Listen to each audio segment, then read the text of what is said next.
오늘 보실 성경 말씀은 요한복음 11장 25절 26절입니다.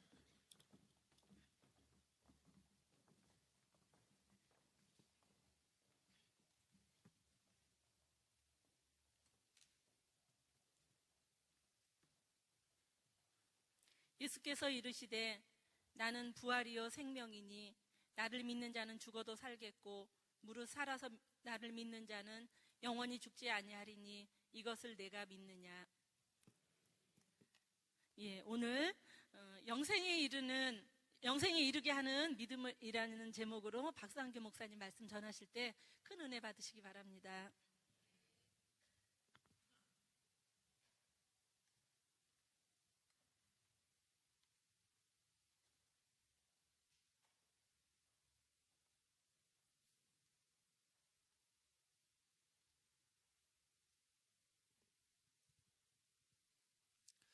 할렐루야. 자, 오늘은 우리 믿음의 길 제 18번째 제가 갖고 있는 교재는 116쪽에 있습니다. 영생에 이르게 하는 믿음에 대한 말씀을 가지고 함께 은혜를 나누고자 합니다. 여러분, 우리가 믿음의 길을 지금 걷고 있습니다. 그렇죠? 믿음의 길을 운동 경기와 한번 비교를 하고 싶은데요. 여러분들 어떤 경기와 닮았다고 생각하십니까? 운동 경기 중에서 마라톤 생각이 나실 겁니다. 그렇죠? 마라톤 생각이 나실 거고, 또, 저는 거기다가 좀 장애물 경기 같은 경기도 상당히 좀 비슷하다 생각이 되어집니다. 마라톤도 쉽지 않지만, 오늘 여러분들 감동적인 영상 예배 시간에 보셨죠? 철인 3종 경기 같은 경우에 상당히 인간의 어떤 극한 그런 상황을 설정을 해서 하게 되는 그런 경기들도 인생하고 참 비슷하다라는 생각을 해보게 됩니다. 이 한 곱이 넘어가는 것 같으면 또 다른 장애물이 나타나고 또 넘어지게 되고 다시 일어나 달리다 보면 또 다른 장벽이 있게 되고 참 포기하고 또 포기하고 싶은 심정이 들지만 우리의 인생, 특히 우리 믿음의 길은 결코 포기해서는 안 되는 줄 믿습니다. 안 되는 줄 믿습니다. 아멘. 자, 그런데 제가 어제 우리 이번 지방체육대회 준비하는 여자 반려구 선수들을 좀 도와드리려고 운동장에 가서 이제 연습을 좀 도와드렸는데 좀 얼굴이 좀 탄 것 같습니까? 오랜만에 펜을 맡아가지고 제가 어제 그 참관하면서 2연패를 낙관했습니다. 할렐루야. 저희 팀 안에 이대호 선수가 계시더라고요. 추신수 선수가 계시고요. 류현진 선수가 계셨습니다.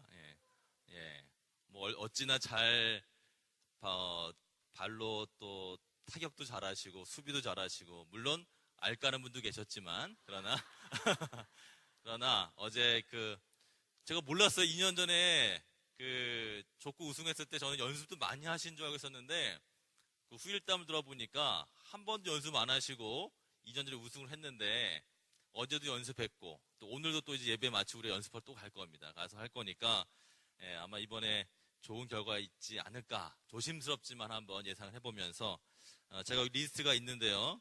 여러분 김윤경, 박효자, 윤영숙, 안혜정, 김은정 A, 김선희 D, 이영미 A, 전미숙, 문은주, 박정아, 장순덕, 박민정 우리 집사님 성도님 열심히 또 잘 하실 수 있도록 그리고 또 사실은 우리가 꼭 우승이 목표라기보다는 열심히 준비하고 또 최선을 다했기 때문에 좋은 결과를 맡기는 것, 또 이것도 우리가 이 신앙의 길에서 신앙생활 같이 하는 데 있어서의 하나의 좋은 사례가 된다고 생각이 되어집니다. 우리 이 반야구의 길에서도 승리할 수 있도록 우리 한번 응원하는 의미에서 박수 한번 해주실까요? 이분들 위해서. 네.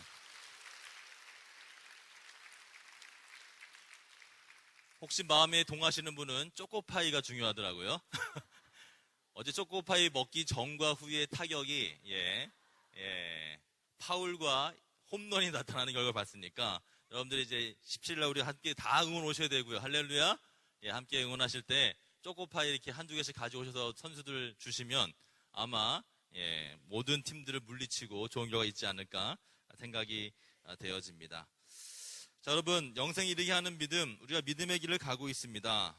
오늘 주신 말씀 요한복음 11장 25절 26절 말씀에서 보게 되면은요, 화면도 좀 이제 보여주시고요.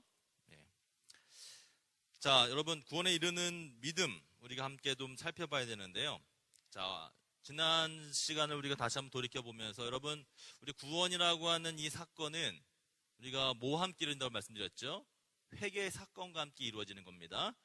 자, 근데 회개는 오늘 우리가 교재에 보면 두 가지로 나눌 수 있다고 되어 있는데, 구원에 이르는 회개가 있고요, 성화를 위한 회개가 있습니다.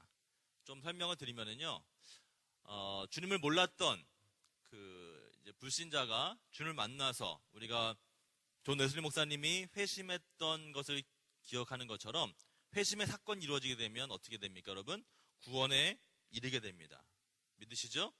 전혀 예수님을 몰랐던 사람도, 극단적으로는 우리가 예수님이 십자가에 달리셨을 때에 옆에 있었던 강도와 같이 전혀 인간적인 삶을 살지 않았지만 예수님을 인격적으로 영접하는 그 순간 이제 그 영혼은 구원에 이르게 된다는 것이지요. 주님께 돌아오는 일회적인 회심을 이야기합니다. 그런데 우리가 회개에 대해서 잘못 이해할 때 나 한번 회개했으니까 그 다음에 회개할 필요 없어 라고 간혹 잘못 오해하는 분들이 계세요. 그러니까 회개가 두 가지 있다는 겁니다. 첫 번째는 지금 말씀드린 것처럼 구원에 이르기 위해서는 아주 극적인 회개를 포함해서 일회적인 회개는 구원에 이르는 회개고요. 그 다음에 우리 또 감리교가 강조하는, 우리 믿음에게서 강조하는 회개는 성화를 위한 회개가 있습니다. 한번 따라 하실까요? 성화를 위한 회개. 여러분, 성화는 무엇입니까? 완전을 향해서 예수님을 닮듯이 그리스도를 닮은 착한 성도가 되기 위해서 끊임없이 우리가 믿음의 길을 경주하는 거예요. 반려구 얘기를 잠깐 드렸는데, 여러분, 우리가 1점을 내기 위해서 어떻게 됩니까? 1루를 가야 되고요, 또 2루를 가야 되고 3루를 가야 되고 홈까지 들어와야지 점수가 인정이 되는 겁니다.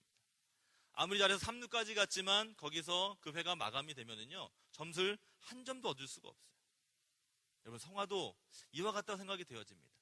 내가 끊임없이 1루를 가기 위해서 노력을 해야 되고요, 또 2루를 가야 되고요, 3루를 가야 되고, 완전에 이르는 그 홈까지 들어오기 전까지 그 과정은요, 참으로 길 수도 있고요, 어려울 수도 있고, 9회까지 단 한 점도 내지 못하고 종료하는 경기도 있을 수 있는 것입니다. 그러기 위해서 여러분, 성화를 위한 회개는 뭐냐면 삶에서 계속되는 죄를 고백하고 자백하는 거예요.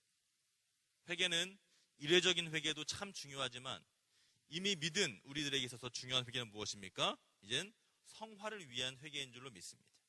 요한복음 13장 10절 말씀을 우리가 봐야 됩니다. 함께 읽을까요? 시작. 예수께서 이르시되 이미 목욕한 자는 발밖에 씻을 필요가 없느니라. 온몸이 깨끗하니라. 너희가 깨끗하다는 아니니라 하시니. 아멘. 자, 회개에도 여러분 두 가지가 있었는데 믿음에도 두 가지가 있습니다. 첫 번째는 구원에 이르는 믿음, 두 번째는 성장하는 믿음. 여러분, 일맥상통하는 것이지요. 내가 주님을 인격적으로 영접했습니다. 이제 그 강도도 주님을 십자가상에서 만나서 극적으로 회개하고 구원에 이르는 놀라운 일을 경험했습니다. 신앙 고백적인 믿음이죠. 성장하는 믿음도 또 따로 있는 것입니다. 역사하는 믿음인데요, 마가복음 8장 29절 말씀, 또 물으시되 너희는 나를 누구라 하느냐? 베드로가 대답하여 이르되 주는 그리스도이시니이다 하매. 마가복음 9장 23절, 예수께서 이르시되 할 수 있거든 이게 무슨 말이냐? 믿는 자에게는 능히 하지 못할 일이 없느니라 하시니. 아멘. 성장하는 믿음을 다 소유하게 되시기를 간절히 축복합니다. 믿음이 자라야죠. 그래, 믿음의 길을 걸어가는데 계속해서 일루도 밟지 못하고 있으면 안 되지 않겠습니까? 매번 타석에 들어설 때마다 안타를 치고 2루타를 치고 3루타를 치고 홈런을 치는 걸 감격을 누리셔야죠. 맨날 스트라이크 아웃당하고 파울만 치고 해가지고 여러분, 믿음의 길이 의미가 적지 않겠습니까? 우리가 구장에 들어섰는데 다 똑같은 우리가 이제 선수의 자격을, 자녀의 자격을 다 얻었는데 이왕이면 이대호가 되고, 할렐루야, 추신수가 되고, 할렐루야, 류현준이 돼서 이왕이면 연봉도 좀 빵빵하게 받고, 할렐루야. 아멘이 크게 나올 줄 알았는데 안 나오네요. 이왕이면 다른 팀에서 스카우트 할 만한 그런 훌륭한 선수가 된다면 이 믿음의 길에서, 이 믿음의 이 경기에서 승리하는 놀라운 축복이 있지 않겠습니까? 성장해야 되는 것입니다. 그래서 왜 야구 하나만 하더라도 리틀 야구가 있고요, 중학교, 고등학교, 대학생, 또 프로에 가기까지 얼마나 고된 훈련을 하고 얼마나 많은 그런 과정을 거치게 됩니까? 그래서 우리가 이 오후 예배 시간에도 함께 말씀을 듣고 함께 또 이 성경을 봐야 되는 이유가 무엇입니까? 훈련입니다. 믿음의 길에는 왕도가 없습니다. 여러분, 그 훌륭한 선수들이 그냥 됐겠습니까? 그 과정을 다 거쳤기 때문 아니겠습니까? 이 믿음에도 두 가지가 있는데, 구원에 이르는 믿음, 성장하는 믿음, 특별히 성장하는 믿음, 여기에는 왕도가 없습니다. 따라하십시오. 말씀, 기도 외에는 방법이 없습니다. 믿으시면 아멘. 그래서 우리가 수요 예배 때도 마찬가지고 끊임없이 왜 큐티를 강조합니까? 우리 교회가 왜 큐티를 강조합니까? 왜 기도를 강조합니까? 성장하는 믿음, 다 여러분에게 피가 되고 살이 되고 훌륭한 믿음의 전사들이 되실 수 있는 그 방법밖에 없기 때문에 끊임없이 강조한다는 것 다시 한번 기억하게 되기 부탁드립니다.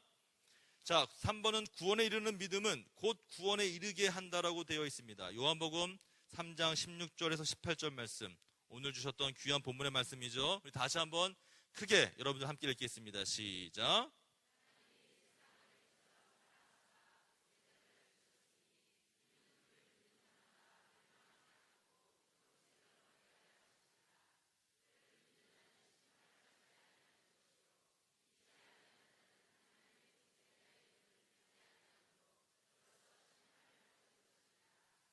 아멘. 오늘 예배 시간에 눈물 흘리시는 분들을 많이 봤습니다. 저도 오늘 많은 감동이 있어서 눈물을 흘릴 수밖에 없었는데요. 여러분, 그 눈물은 우리가 감동의 눈물이 되어야지 불안하고 걱정하는 눈물이 되어서는 안 된다고 생각합니다.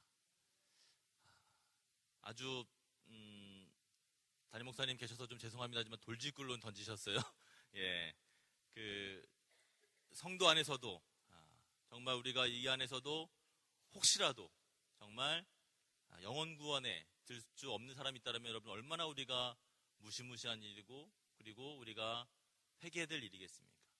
그런데 한국교회가 갈수록 더 그런 조짐을 보이고 있다는 것이 전문가들의 의견입니다. 한국교회가 영향력을 잃어버린 것뿐만 아니라 얼마 전에 제가 그 통계를 봤습니다. 한국교회에서 정기적으로 발표하는 그러한 조사들이 있는데 영혼 구원의 확신에 대한 퍼센테이지가 갈수록 떨어지고 있는 거예요. 다 조사를 한 조사입니다. 갈수록 한국교회가 뜨거웠던 한국교회의 성장기에 있었던 그 수치하고 2012년도에 조사를 보니까 약 10% 이상 차이가 나더라고요. 구원의 확신이 있습니까? 라는 질문에 점점 자신이 없어져 간다는 겁니다. 우리가 점검해야 될 줄로 믿습니다. 내 구원관에서 확신을 가져야 될 줄로 믿습니다. 그 부분이 흔들린다면 우리가 이 말씀을 통해서 끊임없이 점검받고 확인받고 그리고 신앙 상담을 통해서 끊임없이 그것을 또 체크하시고 또 기도하는 가운데 하나님과 나의 관계 속에서 그리고 우리 이웃과의 관계 속에서 그 십자가의 도를 따라 우리가 반드시 점검받고 확신하는 과정이 있어야 한다는 것입니다.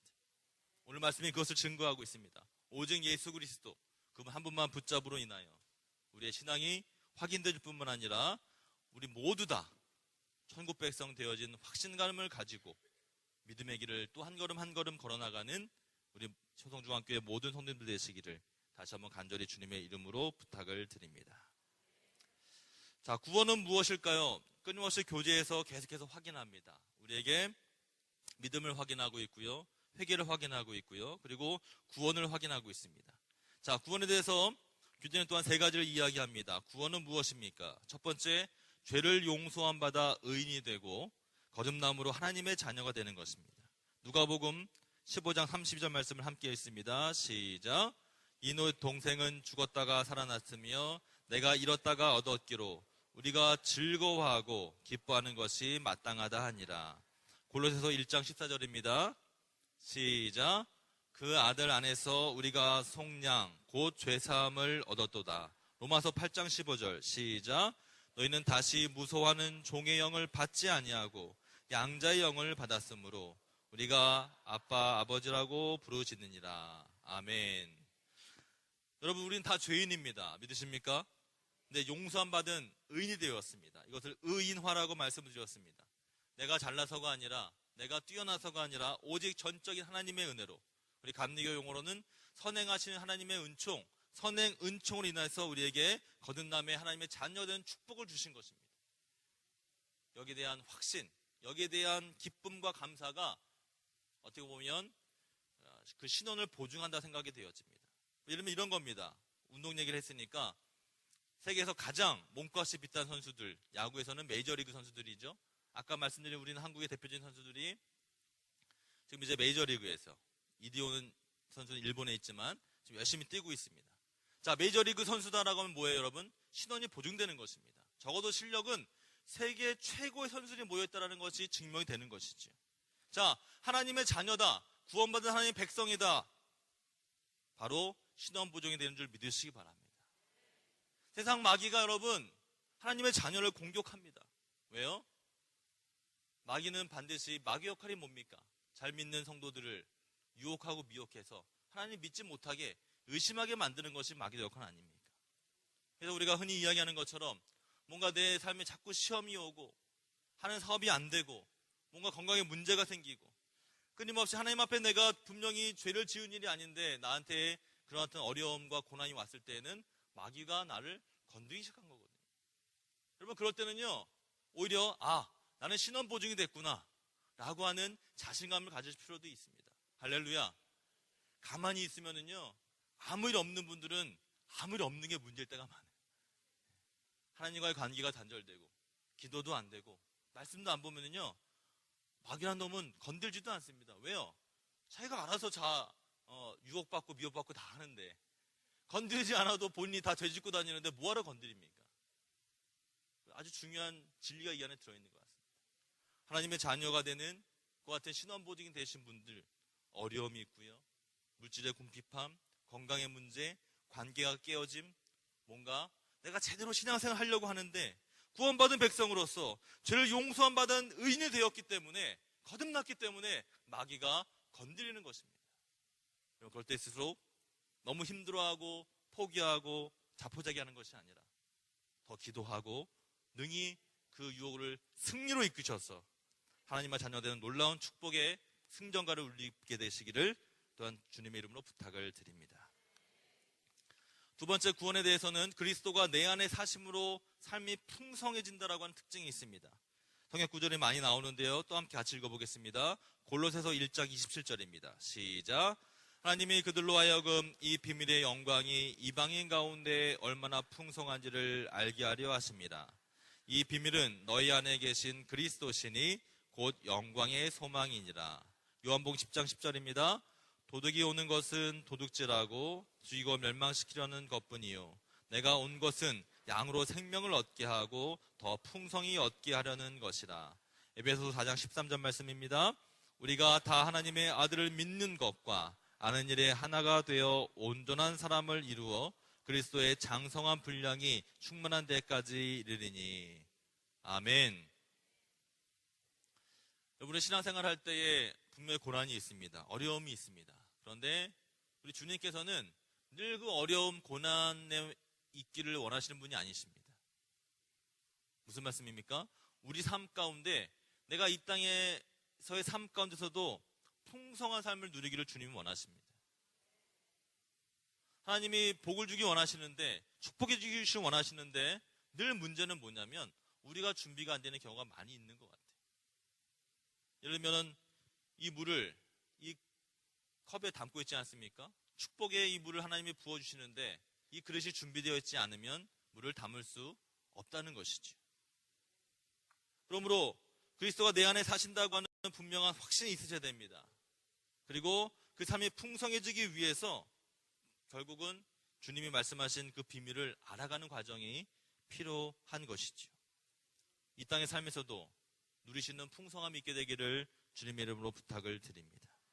우리가 하나님을 믿는 아들로서, 딸로서 우리 가정이, 우리 자녀손들이 늘 정말 우리 교회가 또 기도하는 것처럼 명품의 신앙가정 다 되시기를 간절히 축복합니다.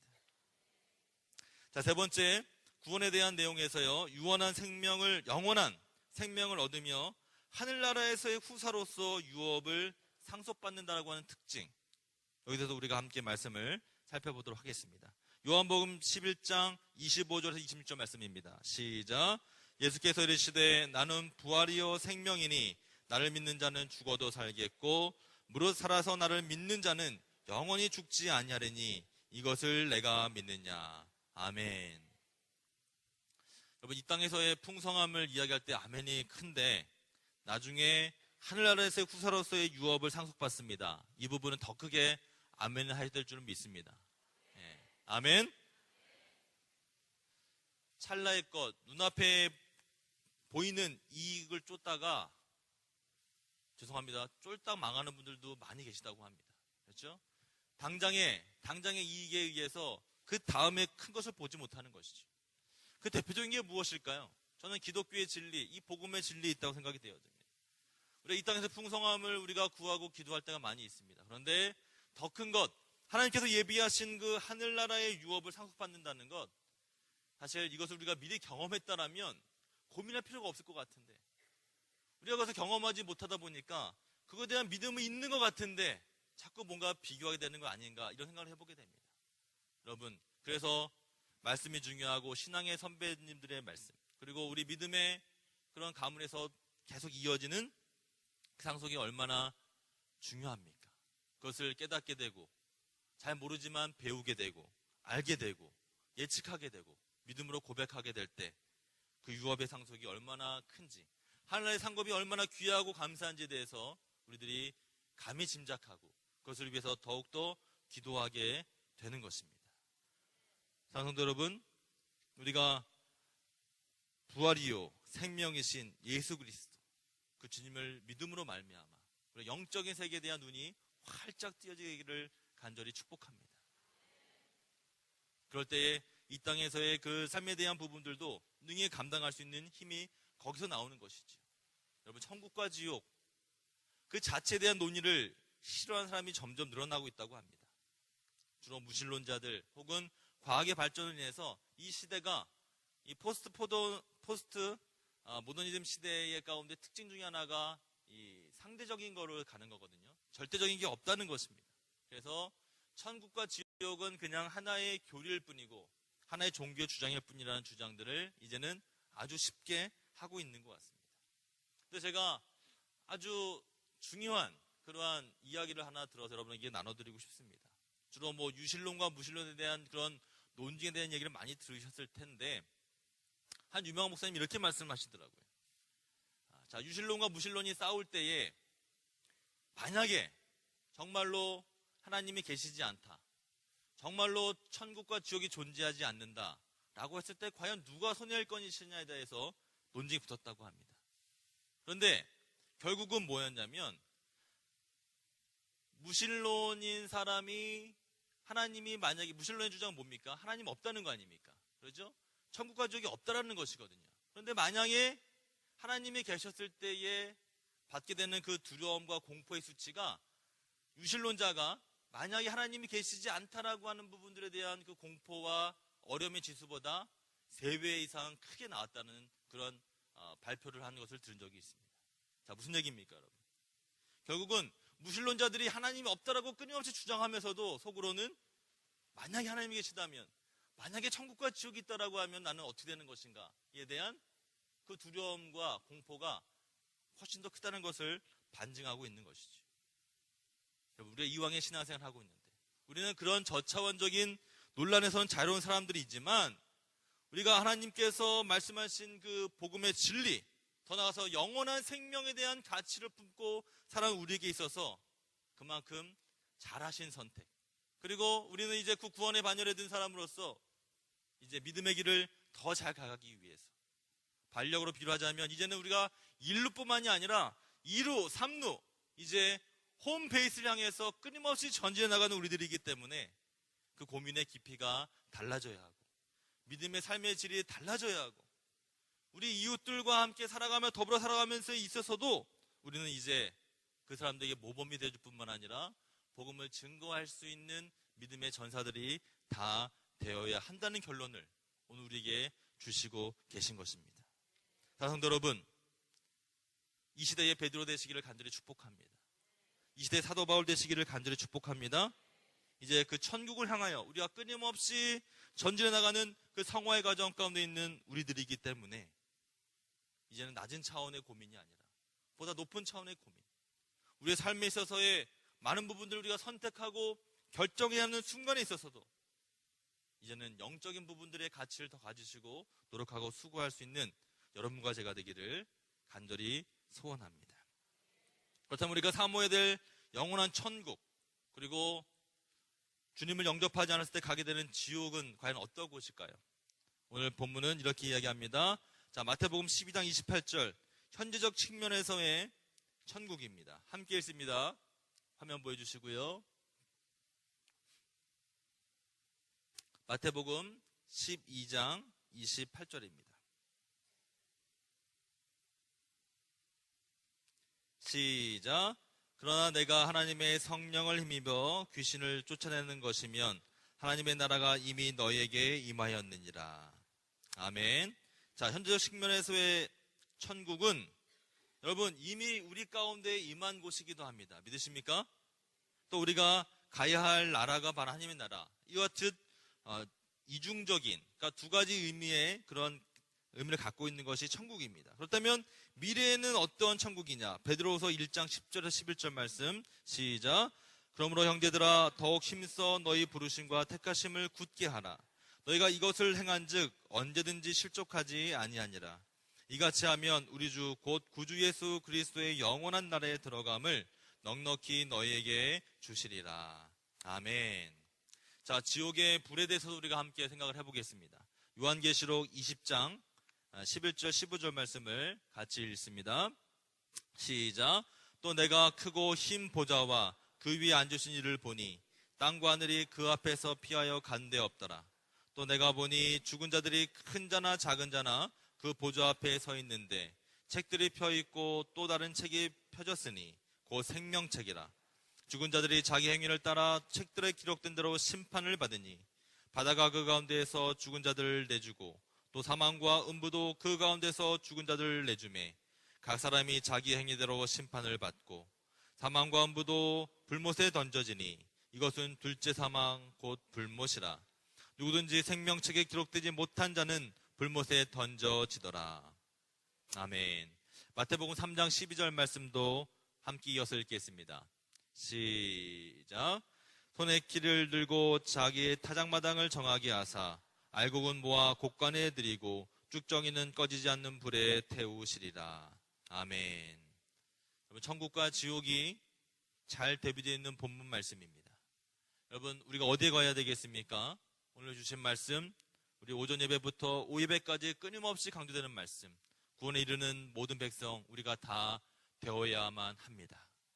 우리가 신앙을 점검받고 다시 한번 말씀으로 우리가 또 점검받고 기도하며 하나님 앞에 우리가 잘못한 부분 회개하고 그리고 우리가 다 천국 백성 되어져서 주님 원하시는 삶을 살아나갈 수 있는, 끊임없이 성화의 삶을 살아갈 수 있는 우리 모두가 되어야 할 것입니다.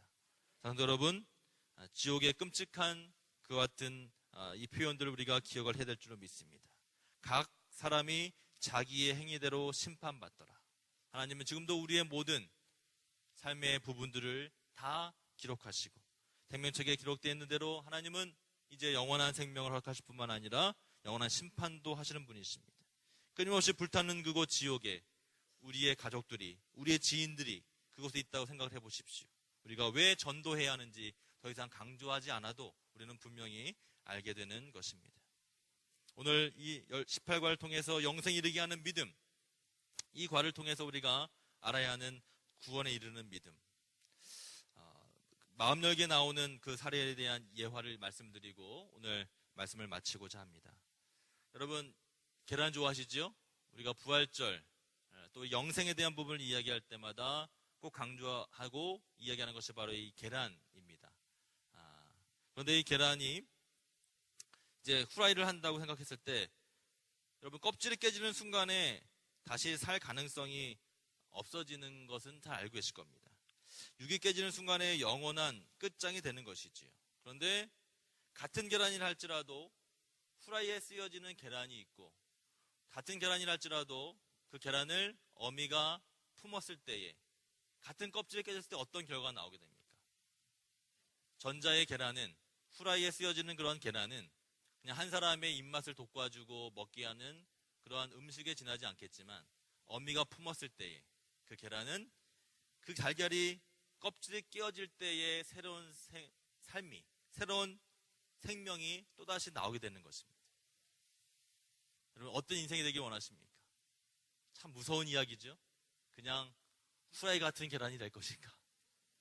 아니면 새로운 생명으로 다시 태어날 수 있는 그 같은 믿음의 사람이 될 것인가?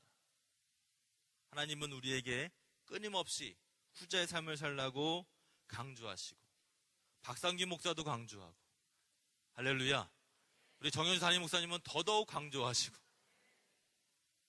근데 참 절묘한 진리는 하나님은 우리에게 끊임없이 말씀을 통해서, 또 그리고 믿음의 선배들을 통해서, 또 목사를 통해서 말씀하시는데, 그 결정은 누가 해야 되는 겁니까?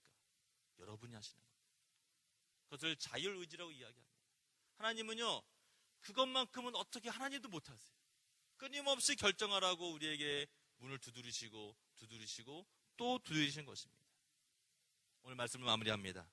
여러분, 후라이 같은 인생을 살 것이냐, 아니면 다시 태어나는 영생의 삶, 믿음의 길을 걸어갈 것인가? 선택은 여러분이 하시는 겁니다. 기도하겠습니다.